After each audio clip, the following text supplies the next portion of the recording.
What Elon Musk said about the Southern Baptist Convention shocked everyone. There are moments in history when a single voice changes everything. When someone you'd never expect stands up and says what millions are thinking but are too afraid to say out loud. This is one of those moments.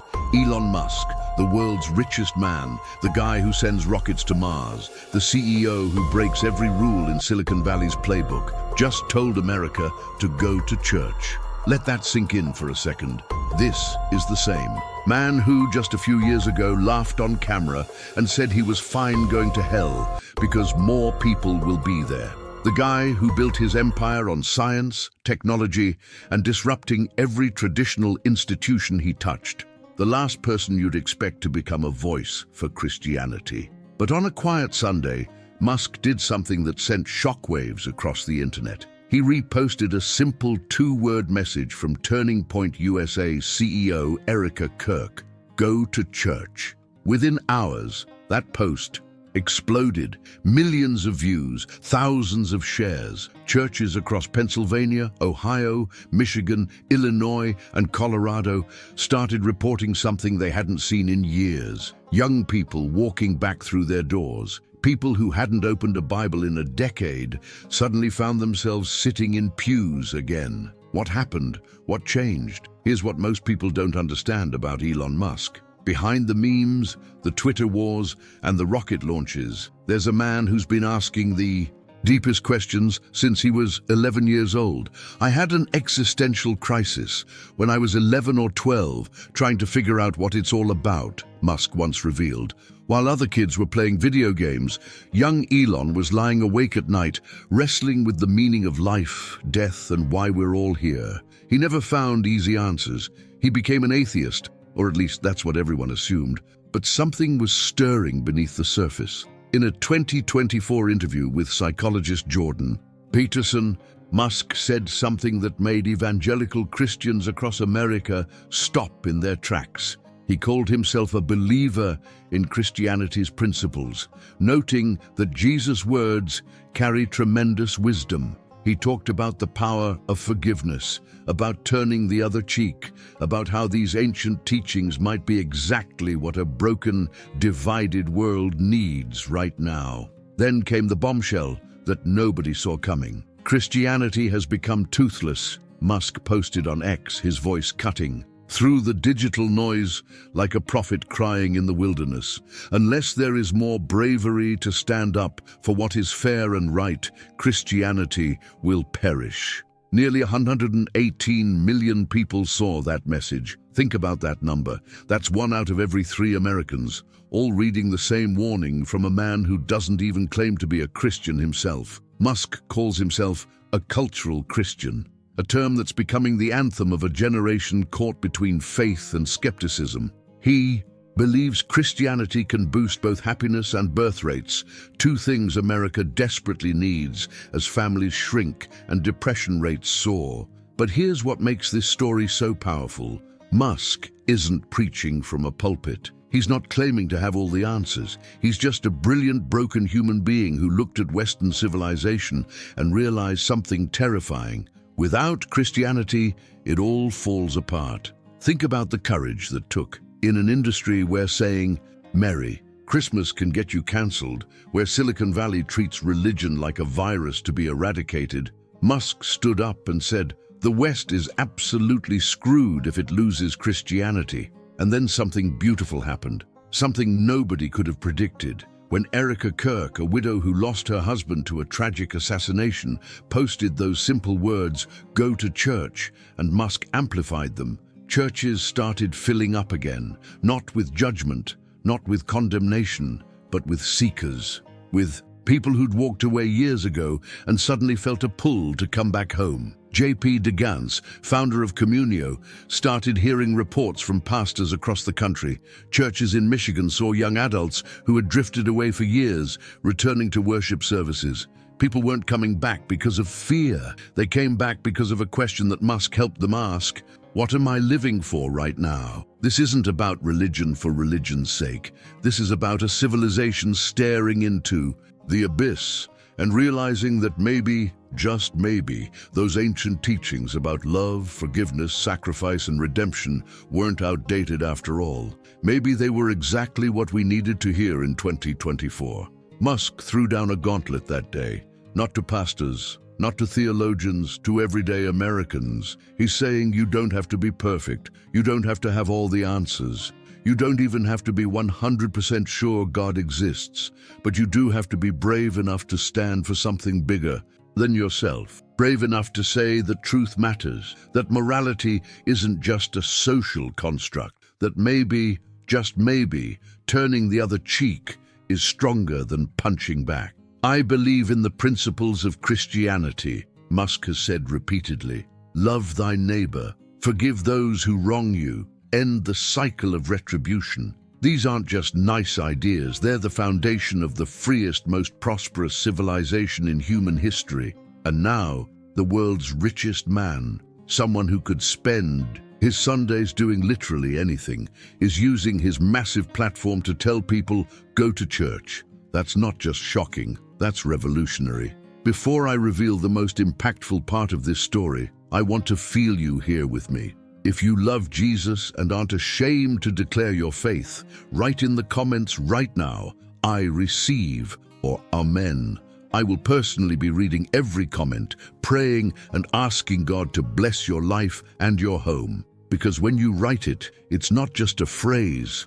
It's an act of faith, a seed planted in the heart of someone who needs to feel the love of God. Remember what Jesus said, whoever confesses me before men, I will also confess before my Father who is in heaven. So write, I receive, or Amen, right now, and declare to the world that your faith is alive, true, and that you are not afraid to show that you belong to God. And if your heart felt something different just now, subscribe to the channel, turn on the notifications, and leave your like. Because every action you take helps spread this chain of faith, carrying this message to other hearts that need to hear the Lord's voice today. May God powerfully bless you and your entire family. May He multiply and double everything you do for His kingdom here on earth. Now get ready, because what comes next will touch your spirit in a way you've never felt before. Picture this. It's a spring morning in 2024, and Richard Dawkins, the man who literally wrote The God Delusion, the atheist who spent decades calling religion a virus of the mind, stands before a camera and says words nobody saw coming. He admits that he enjoys Christmas carols, that he loves walking through ancient cathedrals, that he considers Christianity, in his own words, a foundation for a fundamentally decent civilization. And then he drops the bomb. He calls himself a cultural Christian. The internet exploded. Twitter went into meltdown. Cable news couldn't figure out what to do with the story. The world's most famous atheist just admitted that maybe, just maybe, Christianity wasn't the enemy after all. Maybe it was the thing holding Western civilization together. When Elon Musk sat down with psychologist Jordan Peterson just weeks later, he didn't just echo Dawkins, he doubled down on something far more profound. Musk didn't just say he liked Christian culture or appreciated church architecture. He said he believed in the principles of Christianity itself. He said the teachings of Jesus were good and wise. He said turning the other cheek wasn't weakness, it was tremendous wisdom. And then he used that phrase, the one that's become the rallying cry for a generation caught between doubt and devotion, cultural Christian. But here's what makes Musk's declaration so explosive, so different from every other celebrity who's flirted with spirituality and moved on. Musk isn't just playing with ideas. He's warning the world that without Christianity, everything we love about Western civilization is going to collapse. He's saying that the birth rate crisis, the loneliness epidemic, the depression that's swallowing young people whole, all of it traces back to one thing.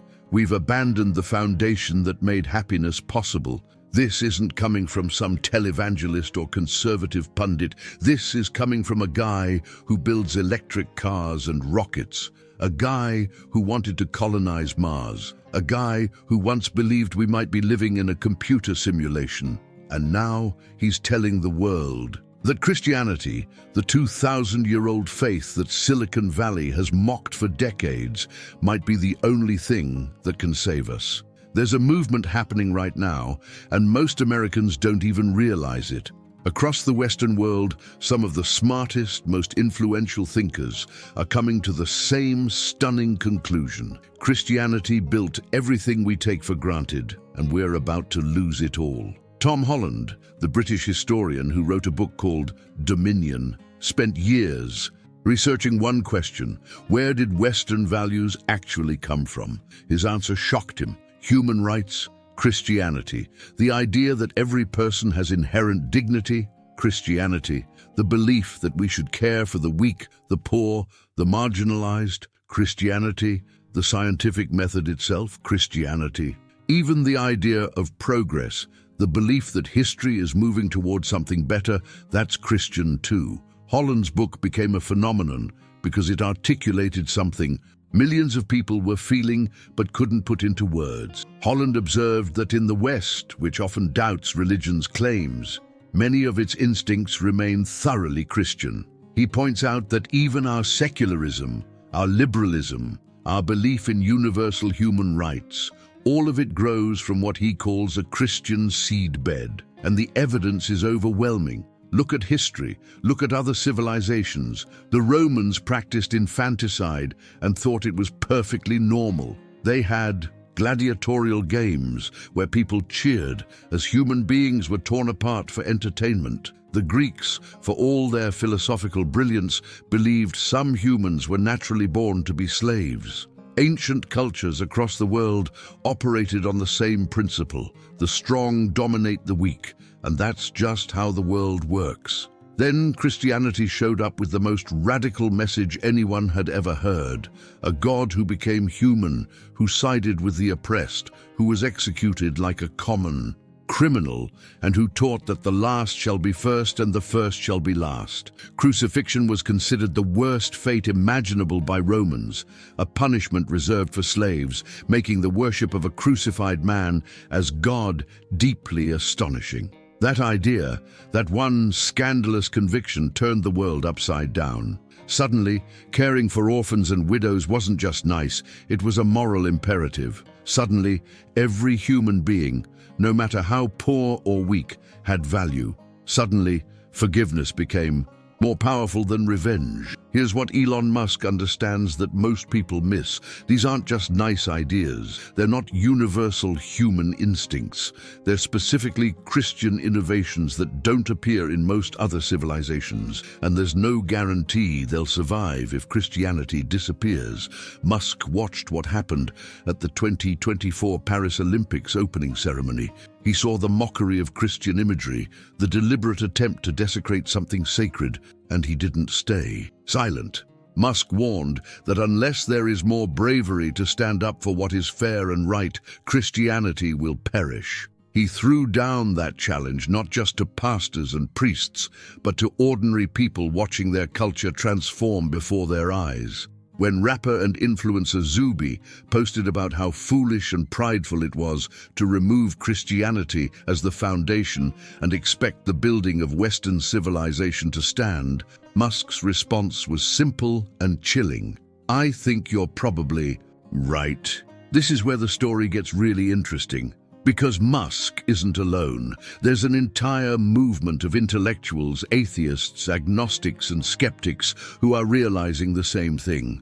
Ayaan Hirsi Ali, a woman who escaped Islam, who spent years as one of the world's most prominent atheist activists, recently converted to Christianity. Her reason: she looked at the challenges facing the West, at rising authoritarianism, radical ideologies, the collapse of shared values, and concluded that only Christianity had the spiritual and moral resources to fight back. Douglas Murray, the British author and cultural critic, hasn't converted, but he's openly said that the West needs Christianity to survive. Niall Ferguson, the historian, has made similar arguments. Jordan Peterson, who spent years dancing around the question of whether he believes in God, now talks about Christianity with a reverence that borders on devotion. What's happening here is historic. For decades, the narrative was clear: religion is dying, and that's progress. Science and reason would replace superstition. Enlightened secular humanism would create a better world. But something went wrong. Depression rates skyrocketed, suicide rates climbed, birth rates collapsed across the developed world. Young people, despite having more material wealth and technology than any generation in history, report being lonelier and more anxious than ever. Musk argues that Christian beliefs can boost happiness and birth rates, pointing to data that religious communities consistently report higher life satisfaction and have more children. The nones, people who claim no religious affiliation, are the fastest growing group in America, yet they're also the most likely to struggle with mental health and report feeling disconnected from community and purpose. Musk sees this crisis clearly. He talks about it constantly on X. He points out that if current trends continue, entire nations will simply cease to exist because people aren't having children. He noted that when a culture loses its religion, it starts to become anti-natalist and decline in numbers, potentially disappearing. And he's connected the dots. The countries with the strongest Christian heritage are the ones where people are abandoning family formation at the fastest rates. It's not a coincidence. It's cause and effect. Christianity taught that children are a blessing, that marriage is sacred, that sacrifice for family is noble. Remove those beliefs and you get exactly what we're seeing: a generation that views children as burdens, marriage as oppressive, and self-fulfillment as the highest good. Musk is sounding the alarm. This path leads to extinction, literal demographic extinction. But cultural Christianity isn't just about preserving birth rates or maintaining social order. It's about something deeper. It's about sacred values. Researchers have discovered that some beliefs activate different parts of our brains. When someone violates what we consider sacred, the parts of our brain that calculate costs and benefits actually shut down. We stop thinking about pragmatism and start thinking about principles worth dying for. That's the power of Christianity at its best. It gives people something worth sacrificing for, something worth defending, something that makes life meaningful even when life is hard. A secular morality can't do that. Secular ethics are always, ultimately, about maximizing happiness or minimizing suffering. They're utilitarian. They bend when pressure is applied. But Christianity says some things are true regardless of consequences. Some things are worth standing for even if it costs you everything. That's what made Christians willing to die in Roman arenas rather than bow to Caesar. That's what gave William Wilberforce the strength to spend decades fighting to end slavery. That's what powered Martin Luther King Jr. to face down fire hoses and police dogs. Musk gets it.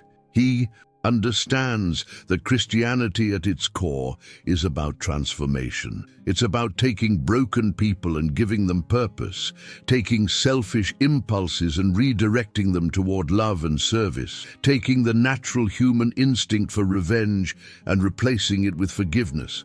These aren't just moral preferences, they're revolutionary ideas that created the most free, most prosperous, most innovative civilization in human history. And now that civilization is tearing itself apart because it's forgotten where all this came from, the question C.S. Lewis posed decades ago is more relevant than ever. Lewis wrote in Mere Christianity that you have to make a choice about Jesus. Either he was the Son of God, or he was a madman, or something worse. You can't just take the nice parts and ignore the claims, but that's exactly what cultural Christianity tries to do. It says, I don't know about the resurrection. I'm not sure about miracles, but I recognize that Christian principles work. That Christian morality creates flourishing societies. That Christian values are worth preserving, even if I can't bring myself to believe the supernatural claims. Is that enough? Can you have Christianity without Christ? Can you preserve Christian civilization without Christians who actually believe? That's the trillion-dollar question, and honestly, history suggests the answer is no. The reason Christian influence has been so powerful isn't because the ideas are clever. It's because millions of People for hundreds of years really believed. They believed Jesus rose from the dead. They believed God is real and watching. They believed eternity is at stake. That belief motivated them to build hospitals and universities, to create art and music that still moves us centuries later, to die as martyrs rather than compromise their convictions. Cultural Christianity is like trying to harvest fruit from a tree you're not willing to water. It might work for a season, maybe two, but eventually the roots dry up and the tree dies. That's the warning embedded in this whole movement. Musk, Dawkins, Holland, all of them are pointing at the fruit and saying, look how good this is. Look what Christianity gave us. But they're not yet willing to tend the roots. Still, there's hope in what they're doing, because acknowledgement is the first step. Recognizing that Christianity isn't the problem but the solution, that's huge. Seeing that Christian values aren't oppressive but liberating, that changes everything. And maybe, just maybe, some of these cultural Christians will take the next step. Maybe they'll move from admiring Jesus as a wise teacher to following him as Lord. Maybe they'll discover that the principles they love so much are inseparable from the person who embodied them. Maybe they'll realize that Christianity isn't just true because it works because it's true. For now, Elon Musk is using the biggest megaphone in the world to tell everyone who'll listen. Western civilization stands on a Christian foundation, and if we keep chipping away at that foundation, the whole building is coming down. He's right to sound the alarm. He's right to call for bravery. He's right to say that Christianity needs defenders, people willing to stand up when the culture mocks and attacks the faith that made freedom possible. The only question left is whether this warning comes in time, and whether a generation that's been taught to despise Christianity can humble itself enough to admit, maybe our grandparents were right all along. There's a scene playing out right now across America that would have been unthinkable just 10 years ago. In megachurches, from Pennsylvania to Texas, from Georgia to Arizona, evangelical pastors are praising a man who has at least 14 children with multiple women, who uses surrogates and IVF to manufacture babies like Tesla manufactures cars, who doesn't live with most of his children, and who openly discusses recruiting women on social media to bear his offspring. His name is Elon Musk, and somehow, impossibly, he's become a hero to the same evangelicals who once built an entire political movement around something called family values. This is the story of how everything changed, how the old guard fell, and how a Silicon Valley billionaire who calls himself a cultural Christian managed to blow up decades of evangelical teaching without firing a single shot. It's a story about power, politics, and the uncomfortable truth that movements built on moral certainty can crumble surprisingly fast when the right person comes along. Let's rewind to understand just how radical this transformation is. For half a century, evangelical Christianity in America was synonymous with family values. James Dobson, the founder of Focus on the Family, built a multi-million-dollar empire teaching Christians about traditional marriage, biblical parenting, and sexual purity. Every book, every radio broadcast, every seminar hammered home the same message. Sex belongs in marriage. Children need a mother and father committed to each other, and the traditional family unit is not just preferable, but divinely ordained. Evangelicals didn't just believe this, they weaponized it politically. They made family values the centerpiece of their cultural war. They opposed gay marriage because it threatened the traditional family. They fought abortion because it devalued children. They condemned premarital sex, cohabitation, divorce, anything that deviated from the nuclear family ideal. When Bill Clinton had an affair in the White House, evangelicals were apoplectic. When Donald Trump entered politics with his history of divorces and affairs, many initially recoiled.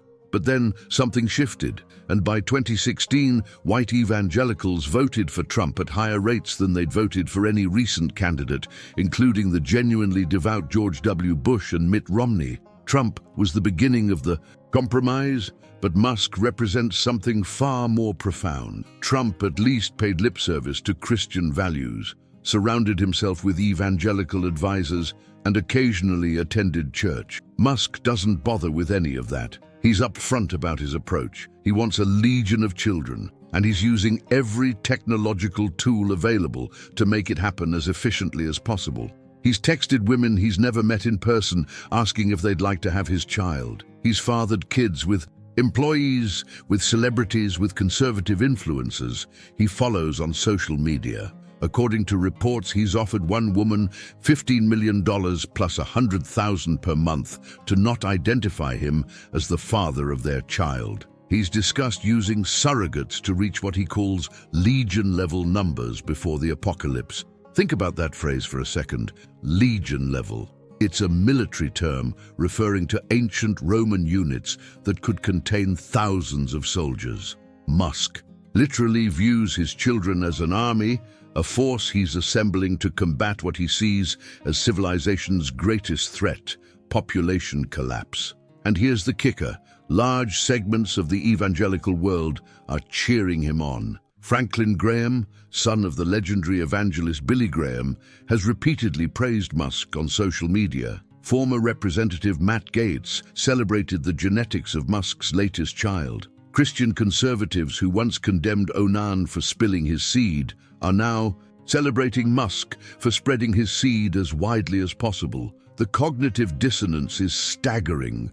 This is the same movement that spent decades teaching that children need married parents, that sex outside marriage is sin, that using technology to create life commodifies children and violates God's design. Now they're watching Musk operate what amounts to a fertility factory, and instead of condemnation, he's getting standing ovations at Trump rallies held in megachurches. What happened? How did we get from James Dobson to Elon Musk in less than a generation? The answer is complicated, but it starts with understanding that evangelical family values were never really about families. They were about power, specifically about maintaining a certain social order where white Christian men held authority and everyone else knew their place. When that order came under threat from feminism, gay rights, changing sexual norms, and demographic shifts, family values became the respectable way to fight back. You couldn't openly say you wanted to preserve white Christian dominance, but you could say you were defending the traditional family, and everyone understood what that meant. Trump exposed the hollowness of that commitment. When push came to shove, when evangelicals had to choose between their stated values and political power, they chose power. But they still maintained the rhetoric. They still pretended the old rules mattered. Musk doesn't even bother pretending, and that's what makes him so dangerous to the old evangelical establishment. He's saying the quiet part loud. We don't actually care about sexual morality or traditional marriage. We care about demographics. We care about maintaining power. We care about making sure the right kind of people have lots of babies. Musk's pronatalism strips away all the religious language and reveals what was always underneath, a form of eugenics dressed up in Christian garb. Musk doesn't hide his belief that intelligent people, by which he clearly means people like him, need to have more children. He's concerned, as sources close to him have reported, that countries he considers third world have higher birth rates than the United States and Europe. He believes he's helping seed the earth with more human beings of high intelligence. This is eugenics. Not the forced sterilization kind, but the soft eugenics of believing some people's genes are more valuable than others and should be propagated while others should not. It's the same thinking that animated the eugenics movement of the early 20th century, the movement that inspired Nazi racial policies, the movement that led to the forced sterilization of tens of thousands of Americans deemed genetically unfit. And evangelical Christians, who spent the 20th century condemning eugenics as an abomination, are now applauding Musk's version because he wraps it in concerns about Western civilization and declining birth rates. The intellectual justification comes packaged in concern about population collapse. Musk has made this his signature issue, warning repeatedly that low birth rates will end civilization. He points to data showing fertility rates below replacement level across the developed world. He argues that without enough children, economies will collapse, social security will fail, and entire nations will simply cease to exist. There's some truth to this concern. Demographers do worry about aging populations and declining workforces. Japan, South Korea, and parts of Europe face serious demographic challenges, but Musk's solution reveals everything wrong with his philosophy. Instead of asking why people don't feel they can afford children, why young people are drowning in student debt and can't afford homes, why childcare costs are astronomical, why American workers have less job security and fewer protections than workers in any other developed nation, Musk's answer is, smart, rich people like me should have lots of kids using whatever technology is available. It's not a solution to a social problem. It's the ultimate expression of billionaire narcissism. I'm rich and smart. Therefore, my genes should populate the future, and I'll use my wealth to make it happen regardless of what that means for the children or their mothers. And this brings us to perhaps the most disturbing aspect of Musk's family philosophy, the treatment of women and children as means to an end, rather than as human beings with inherent dignity. Multiple reports describe Musk managing his various families through intermediaries, an appointed consigliere who handles relationships with the mothers of his children. He doesn't live with most of these families. He's not providing the daily care, the midnight feedings, the help with homework, the presence that children need from their fathers. He's producing children, not parenting them. The mothers become, in effect, contractors hired to bear and raise his offspring. This is about as far from Christian teaching on family as you can possibly get. Christianity teaches that children are not possessions or projects, but gifts from God, each one bearing the image of the Creator, each one deserving of love, attention, and sacrifice from both parents. Marriage is supposed to be a covenant, a lifelong commitment where two people become one flesh. Parenthood is supposed to be about laying down your life for your children, not farming them out while you focus on building rockets and running companies. But here's where it gets really uncomfortable for evangelical Christians who've embraced Musk. His vision of the future is exactly what they claim to oppose. Musk talks openly about using artificial wombs,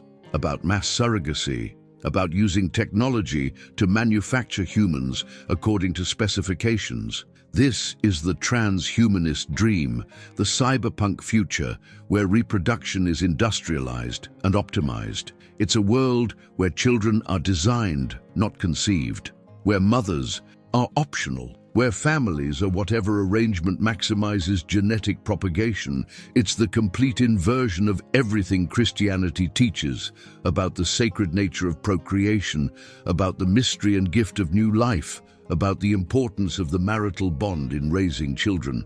And yet evangelical Christians, many of whom would scream bloody murder if you suggested gay couples should be allowed to adopt, are giving Musk a pass on creating a fertility empire that treats women as incubators and children as products. The political alliance makes sense only when you understand that for many evangelical leaders, power has always been the real goal, and family values were just the vehicle. Trump proved they'd abandoned sexual morality for political influence. Musk is proving they'll abandon even the idea of family itself. As long as he's on their side politically, as long as he's fighting the culture war against liberals and progressives, as long as he's saying the West needs Christianity to survive, they'll overlook everything else. It's the most cynical possible interpretation of Christianity, reducing a faith built on self-sacrifice and love to a political cudgel used to maintain power. This is why you see conservative Christians attacking actual Christians who take the gospel seriously when it comes to immigrants and refugees. When Lutheran organizations help refugees, Musk and his MAGA allies attack them as grifters. When Catholic charities provide aid to migrants, they're accused of betraying America. The bishop who dared to speak about mercy during Trump's inauguration faced a torrent of abuse. Christianity, in this new MAGA evangelical fusion, is useful only insofar as it reinforces the right political tribe. When actual Christian teaching about loving your neighbor and welcoming the stranger gets in the way, it's discarded. Some evangelical voices are pushing back. Valerie Hudson, a professor at Texas A&M's Bush School of Government, has written powerfully about how Musk's pronatalism is fundamentally misogynistic. She points out something obvious but often ignored. You cannot value babies while devaluing their mothers. How you treat mothers will be reflected in their children, both physically and psychologically. Research backs this up. Children of stressed, unsupported mothers show worse outcomes across virtually every measure. Hudson notes that there are two misogynistic strands of pronatalism emerging: the far-right version that wants to strip women of reproductive rights and force them back to second-class citizenship, and the tech-bro libertarian version that turns mothers into prostituted surrogates on the open market. Both are detestable. Both treat women as means rather than ends. And both are fundamentally incompatible with Christianity, which teaches that every human being, male and female, bears the image of God and possesses inviolable dignity. The tragedy is that there are legitimate concerns about declining birth rates that get lost in Musk's narcissistic approach. Young people do want children, but feel they can't afford them. Housing costs have skyrocketed. Student debt is crushing an entire generation. Childcare is prohibitively expensive. Healthcare is a nightmare.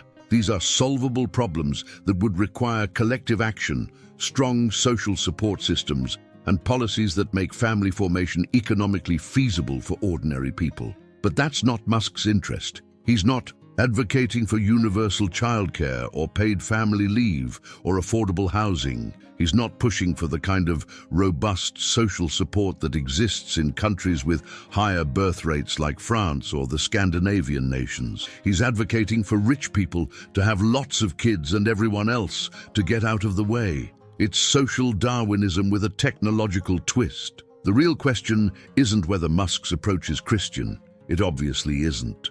The real question is whether evangelical Christians will finally admit that family values were always a political weapon rather than a sincere conviction. If they cared about families, they'd be advocating for policies that help ordinary families thrive. Affordable health care, strong public schools, paid leave, childcare support, living wages. Instead, they're cheering a billionaire who's building a fertility empire while cutting social services that actual struggling families depend on. They've traded the teachings of Jesus about the last being first and the meek inheriting the earth for a brutal philosophy where the rich and powerful get to shape the future according to their preferences while everyone else scrambles for scraps. At Trump, rallies held in mega-churches with pastors giving invocations, Musk stands on stage and is celebrated as a hero. He brings his young son X as a prop, a visible reminder of his fertility prowess. The crowd cheers, the pastors beam, and somewhere, the ghost of James Dobson must be wondering, what happened to the movement he built, or perhaps, if he's honest, acknowledging that this is what it was always going to become once power became the only thing that mattered. Here's the brutal truth that evangelicals supporting Musk need to hear. You can't build a civilization on selfishness. You can't create a flourishing society by treating women as baby factories and children as genetic investments. You can't preserve Western civilization by abandoning every value that made it worth preserving in the first place. Christianity succeeded not because Christians had more babies than everyone else, though in the ancient world they did, but because they treated babies and mothers with revolutionary dignity. Christians rescued abandoned infants that Romans left to die. They cared for widows and orphans. They insisted that marriage meant covenant, not contract. They built hospitals and orphanages and schools. They created a culture where the vulnerable were protected, where sacrifice for others was valued over individual gratification, where family meant committed love rather than genetic propagation. That's the Christianity that shaped the West. That's the Christianity worth defending. Musk's vision is the opposite of all that. It's the old pagan world dressed up in technological garb, where the strong do what they want and the weak suffer what they must. If evangelical Christians can't see the difference, if they're willing to trade the Sermon on the Mount for a pronatalist philosophy that treats people as means to demographic ends, then they've lost not just the culture war, but their souls. The choice facing American evangelicals right now is stark. Will they stand for what Christianity actually teaches, or will they keep following whoever promises them political power, regardless of how completely they betray Christian values? The answer will determine not just the future of evangelicalism, but the future of American Christianity itself. Right now, the evidence suggests they've made their choice, and it's not Jesus. It's Musk, Trump, and power at any cost. And that's the saddest part of this entire story. The date was October 28th, 2022, and the world was watching as Elon Musk walked into Twitter headquarters carrying a sink. The symbolism was obvious, almost childishly so. Let that sink in.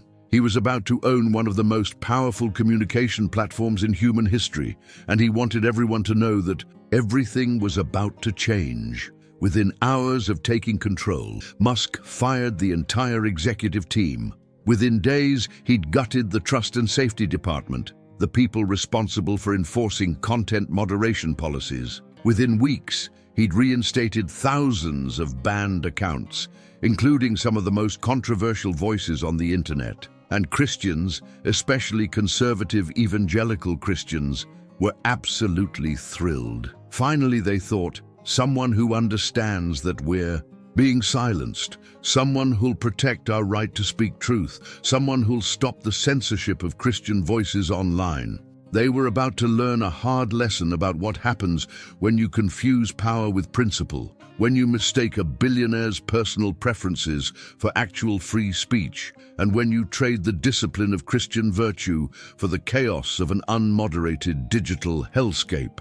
The story actually starts months earlier, in March of 2022, when a Christian satire website called the Babylon Bee posted a joke that would change everything. The Bee, which bills itself as fake news you can trust and your source for Christian news satire, had built a massive following by mocking liberal politics, woke culture, and what they saw as the absurdities of progressive ideology. They were basically the conservative Christian answer to The Onion, except, unlike The Onion, which punches in all directions, the Bee had become increasingly focused on culture war. Battles, particularly around transgender issues. When USA Today named Dr. Rachel Levine the first openly transgender federal official confirmed by the Senate as one of its Women of the Year, the Babylon Bee saw an opportunity. They published an article naming Levine their Man of the Year, deliberately misgendering a transgender woman as satire. The article was crude, mocking Levine's appearance and identity, referring to her repeatedly with male pronouns despite her female identity.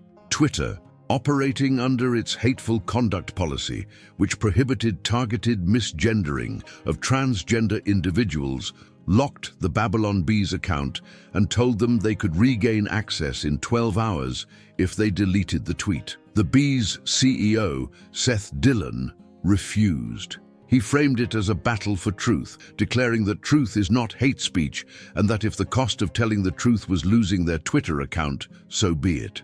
Conservative Christians rallied around the Bee, treating them as martyrs for free speech, defenders of reality, warriors standing against the tyranny of transgender ideology. Enter Elon Musk. Just weeks after the Babylon Bee was banned, Musk was negotiating his purchase of Twitter, and he made the Bee's suspension one of his talking points. He called out Twitter's previous management for being too censorious, for suppressing legitimate speech, for letting the platform become an echo chamber for progressive ideology. One of his very first actions after taking ownership was to personally order the Trust and Safety team to restore the Babylon Bee's account. It wasn't just reinstated, it was celebrated. The Bee came back to Twitter as conquering heroes, proof that Musk was serious about protecting conservative Christian voices. Dylan praised Musk as a defender of free speech. Conservative Christians hailed the move as a turning point.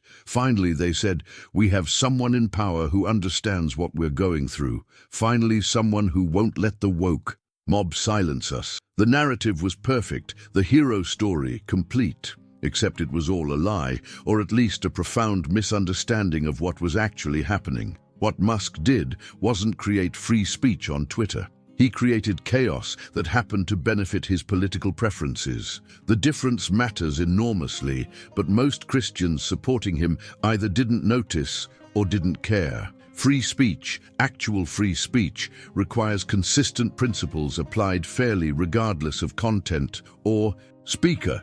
It means protecting speech you hate as vigorously as speech you love. It means having clear rules, applying them transparently, and being willing to defend unpopular opinions from all sides.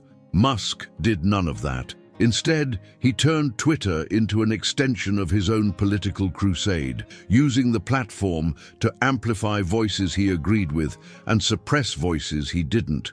Within months of taking over, Musk was banning journalists who reported critically on him. He suspended accounts that tracked his private jet's location, claiming it was a security threat, despite that information being publicly available. He throttled links to competitor platforms like Mastodon and Substack. He personally intervened to suppress the reach of tweets critical of him or his companies. He changed Twitter's algorithms to boost his own posts and those of accounts he followed while reducing visibility for others. The irony is almost painful. Conservative Christians spent years complaining about Twitter's old management making content moderation decisions based on political bias, and they were right to complain. Twitter's old policies were often inconsistently applied, sometimes seemed to target conservative voices more harshly, and lacked transparency. But the solution to biased moderation isn't no moderation or differently biased moderation. It's fair, consistent, transparent moderation based on clear principles. Musk provided the opposite. He dismantled the systems designed to combat hate speech, harassment, and disinformation, not because he had better systems to replace them with, but because those systems sometimes prevented people from saying things he wanted them to say. Within 24 hours of Musk taking control, researchers documented a massive spike in hate speech on the platform. The use of racial slurs tripled, anti-Semitic posts doubled, homophobic and transphobic language exploded. Studies from organizations like the Center for Countering Digital Hate found that slurs against black people appeared at nearly 3 times their previous rate. The Anti-Defamation League reported surging anti-Semitism.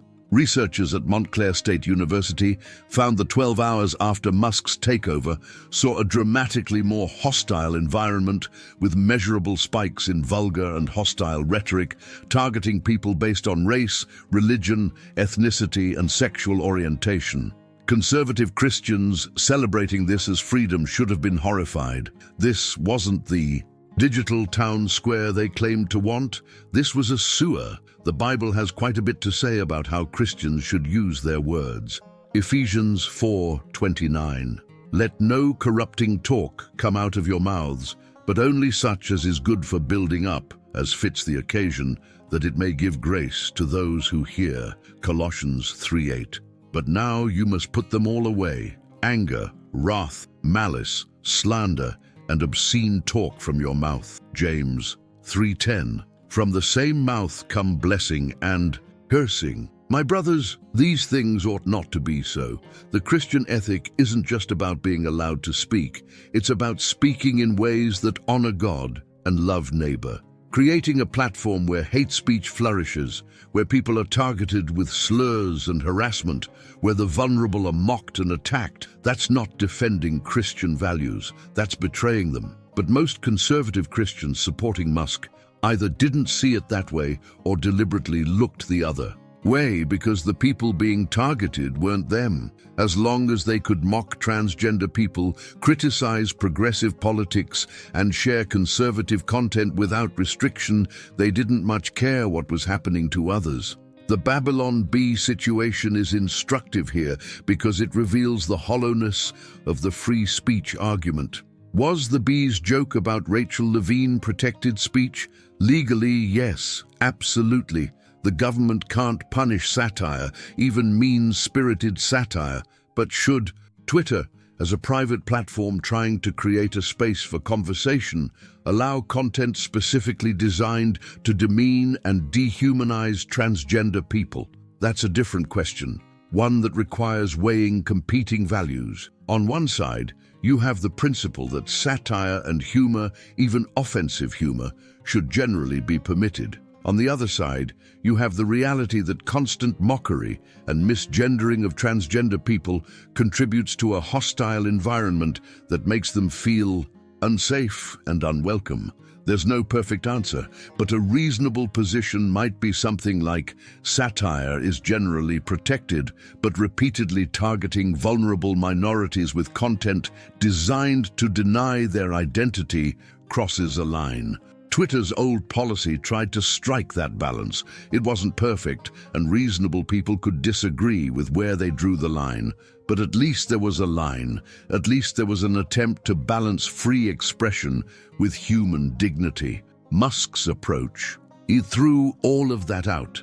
Now there were no lines, or rather, the only line was Musk's personal preference. He banned the word cisgender, calling it a slur, while allowing actual slurs against transgender people. He suspended journalists who annoyed him while reinstating neo-Nazis and white supremacists in the name of free speech. He throttled posts critical of his business interests while boosting content that aligned with his political views, and conservative Christians cheered because, for the moment, the chaos worked in their favor.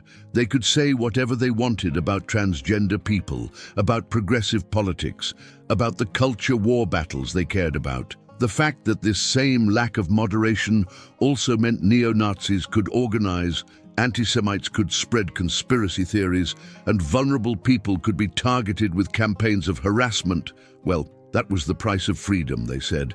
Except it wasn't freedom.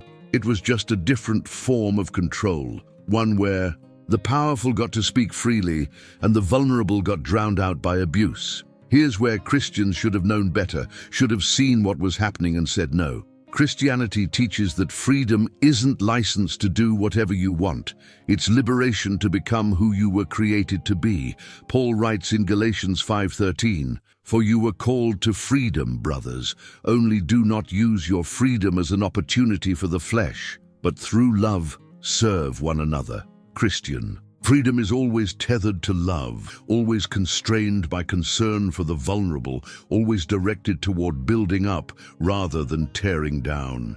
A truly Christian approach to speech online would recognize that yes, we need protection for unpopular opinions, for dissenting voices, for people to express controversial views, but we also need guardrails that prevent speech from becoming a weapon used to harm others. We need moderation that protects the weak as well as the strong. We need platforms where truth-telling doesn't require cruelty, where disagreement doesn't necessitate dehumanization.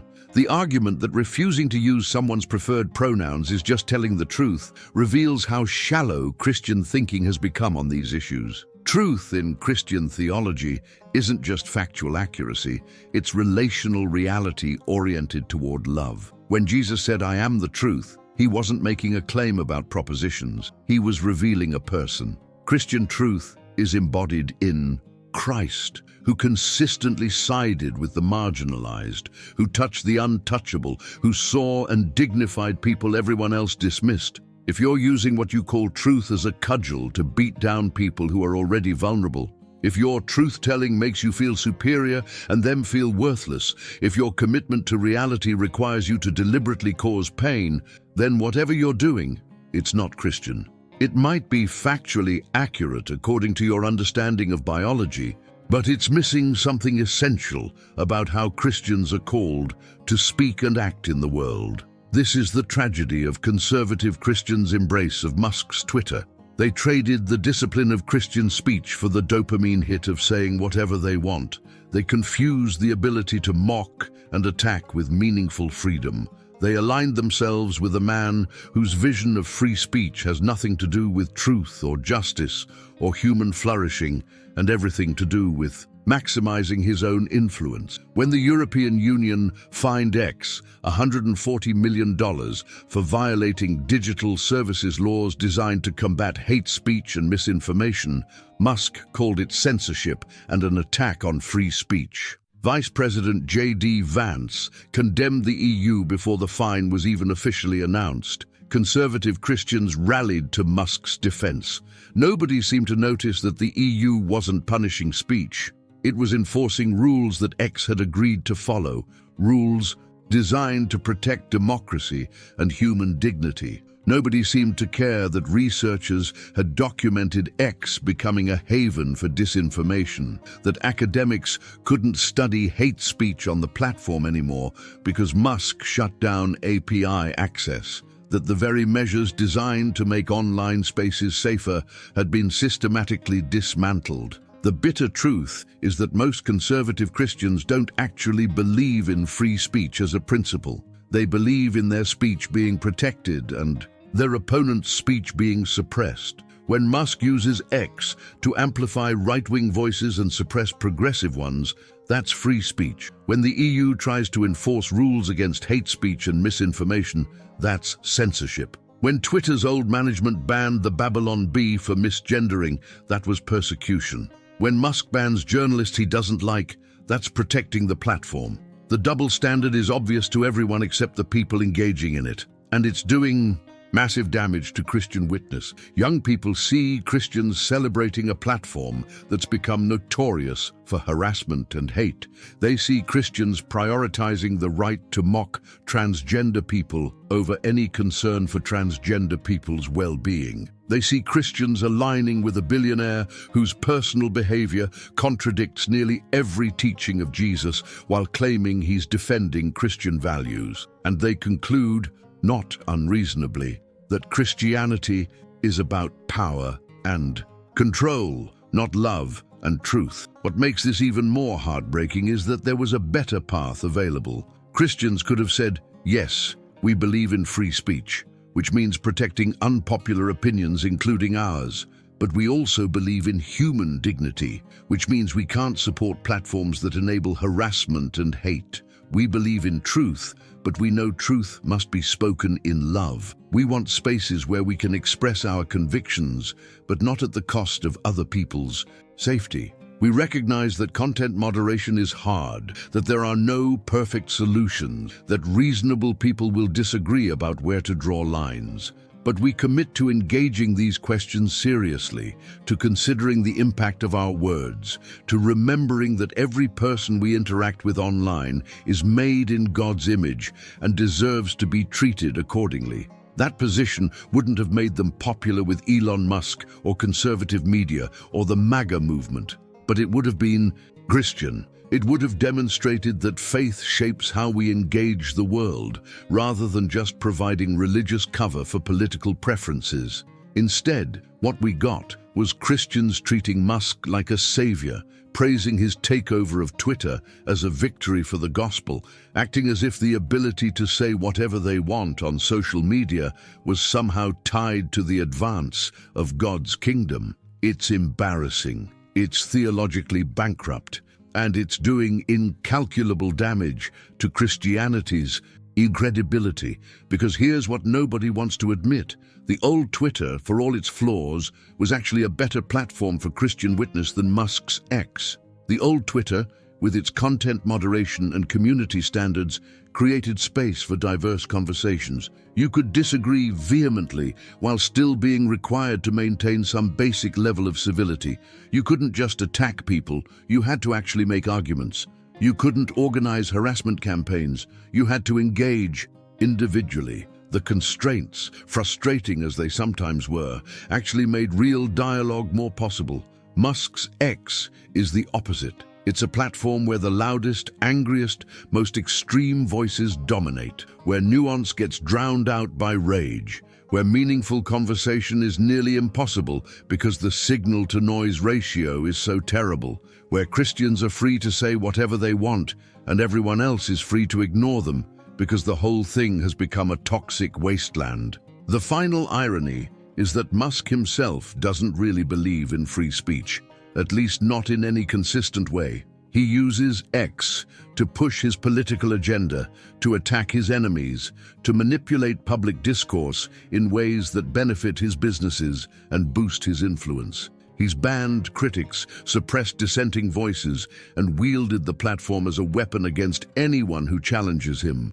But as long as he lets conservative Christians mock transgender people and complain about woke culture, they'll keep praising him as a hero. They'll keep pretending that what he's created is freedom rather than a different form of tyranny. They'll keep acting as if the gospel is advanced by having a big megaphone rather than by faithfully embodying Christ's love in word and deed. And they'll keep wondering why young people are leaving the church in droves, why Christianity's reputation keeps getting worse, why nobody outside their bubble takes them seriously anymore.